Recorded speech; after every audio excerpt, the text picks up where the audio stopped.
माँ की दौलत। ललिता खाना खाने के बाद रात को अपने रूम में जाकर दरवाजे की कुंडी लगा लेती। कांता के दिए हुए पैसे पत्थर पर पीट कर बजा कर गिनती थी। सिक्कों की आवाज़ रात के समय स्पष्ट उनके बेटे और बहू को सुनाई देती थी और उनका ललिता पर और ज़्यादा प्यार बढ़ने लगता था। मेरा नाम कांता है। मेरी सहेली का नाम ललिता और उसके पति का नाम किशन था। उनको 2 बेटे और 2 बेटियां थीं। एक छोटी सुखी परिवार था। किशन ने अपना सब पैसा अपने बेटे और बेटियों की पढ़ाई, शादी और उनके लिए अच्छे घर बनाने में खर्च कर दिया। बेटे और बहुएं स्वार्थी थे। ललिता और किशन ने इतना सब किया था, फिर भी अपने बेटे बहू के आश्रय पर जीना पड़ रहा था। उन दोनों को बेटे और बहुओं से बहुत ज़्यादा अपमान मिलता था। अचानक एक दिन किशन की मृत्यु हो गई। वह बेचारा तो इस अपमान से मुक्त हो गया और ललिता बिल्कुल अकेली रह गई। उसके दिन बहुत बुरे गुजर रहे थे। ललिता ऐसे ही उदास मन स्थिति में मंदिर गई। वहाँ उसे उसकी बचपन की सहेली कांता मिली। उसे देखकर उसे अच्छा लगा। ललिता को उदास देखकर कांता ने ललिता से उसके उदासी का कारण पूछा। ललिता ने अपने दुखी जीवन का सभी विवरण बताया उसे। वह यह सब सुनकर कांता ने उसके कान में कुछ कहा।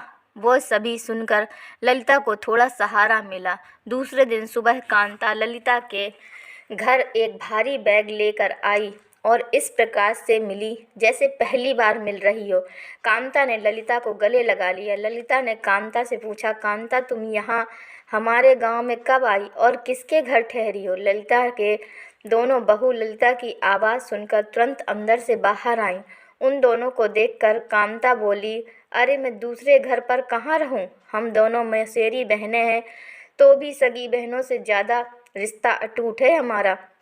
मुझे जीजा जी गुजर गए मालूम पड़ा, इसलिए मैं तुम्हें मिलने के लिए और भेंट देने के लिए आई हूँ। पहले तय किए अनुसार ललिता बोली, कांता तुम मुझे मिलने के लिए आई, यह सुनकर मुझे बहुत अच्छा लगा। तुम मुझे भेंट देने के लिए कुछ लाई हो, यह मुझे कुछ समझ में नहीं आया। कांता जानबूझकर रोने का सुर निकालकर बोली, अरे ललिता, मुझे पता है कि आप दोनों ने तुम्हारा सारा पैसा बेटे बेटी की पढ़ाई, शादी और उनके लिए अच्छा घर बनाने के लिए खर्च कर दिया। आप दोनों ने खुद के लिए कुछ भी नहीं रखा। यह सब ठीक है क्योंकि तुम्हारे बेटे और बहुएं सभी अच्छे हैं, इसीलिए वह तुमसे प्यार से बर्ताव करते हैं, तुम्हें अच्छे से संभालते हैं, इसका मुझे पूरा भरोसा है। लेकिन हमारे यहाँ का सब उल्टा है। मेरी बहू कभी हमसे ठीक से बात नहीं करती। हमारे पास पैसे की कोई कमी नहीं है, फिर भी हमारे बेटे पढ़े नहीं और कोई भी धंधा नहीं करते, बैठे बैठे हुक्म चलाते हैं। उनको सिर्फ बैठकर खाना आता है।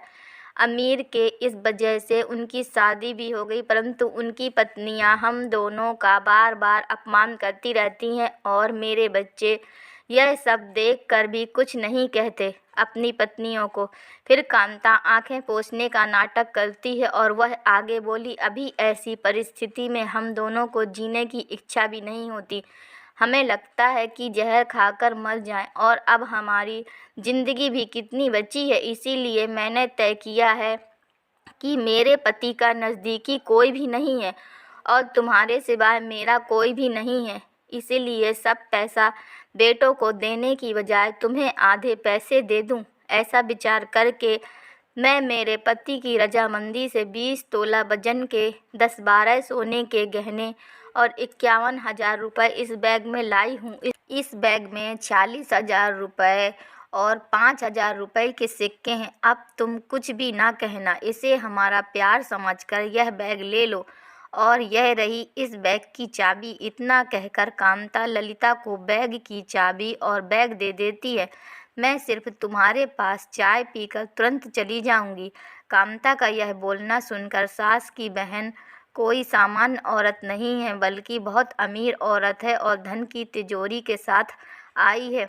ऐसा विचार करके ललिता की बड़ी बहू प्यार का नाटक करके उनको बोली कि क्या मासी, आप इतनी जल्दी क्यों जा रही हो? अभी आए हो, हमारे यहाँ 2-4 दिन ठहरो। आपके बेटे और बहू भी नई पीढ़ी के हैं, इस वजह से आप उनके तरफ ध्यान मत दीजिए। आप दोनों पति पत्नी ने इतना रुपया कैसे कमाया, इस बारे में हमारा भी मार्गदर्शन कीजिए और जीवन कैसे जीना है हमें भी सिखाएं। तभी कांता उसे बोली, मेरे पति के दोस्त आज प्लेन से रात को 10 बजे हमारे घर आने वाले हैं, इस वजह से मुझे जाना होगा। हर एक मनुष्य की ज़िंदगी में ऐसा प्रसंग आता ही है कि जिसकी वजह से उसकी आंखें खुलती हैं और वह मनुष्य समझदार होगा तो उसे मार्ग दिखता है। ऐसा बोलकर कांता चाय पीकर वहाँ से चली गई। कांता के जाने के बाद ललिता के दोनों बेटे और बहुएं उससे बहुत अच्छा बर्ताव करने लगी, बहुत प्यार से और देखभाल करने लगी, क्योंकि अब कांता ललिता को सोने के गहने और रुपए जो दे गई थी उस पर उनकी नज़रें थीं। इस प्रकार कई महीनों तक चलता रहा। ललिता रोज रात को अपने कमरे में जाती और कमरे का दरवाज़ा बंद करके रुपए गिनती। रुपए के खन खन की आवाज़ बेटे बहू के कान में साफ सुनाई देती थी, जिससे उनका लालच बढ़ जाता और वह ललिता की खूब सेवा करते। ललिता बहुत खुश थी, क्योंकि उसकी सहेली के दिए गए बैग के कारण उसका बुढ़ापा ठीक से कट रहा था। ऐसा 5-6 महीने तक चलता रहा, क्योंकि पैसे गिनने का काम मात्र खत्म नहीं हो रहा था और ये सिलसिला ललिता ने अपने मरने तक चालू रखा। ललिता के आखिरी 6 साल खुशियों में बीते, परंतु एक दिन अचानक ललिता की मृत्यु हो गई। उसके जाने के बाद लोक लाज के लिए उसके बहुओं ने और बेटों ने आंसू बहाए। फिर अंतिम संस्कार करने के बाद उन्होंने तुरंत माँ के कमरे में जाकर उस बैग का ताला खोला और यह क्या, उन लोगों को जोर का झटका लगा, क्योंकि उस बैग में सिर्फ पुराने समाचार पत्र, 4-5 वजनदार पत्थर और सिर्फ 1 रुपया था। वह रुपया भी पत्थर पर पीटने पर पूरा का पूरा खराब हो गया था। बहू और बेटे अपना माथा पीटते रह गए। दोस्तों, अगर यह कहानी आपको पसंद आई तो कृपया लाइक कीजिए, शेयर कीजिए और चैनल को सब्सक्राइब कीजिए। धन्यवाद।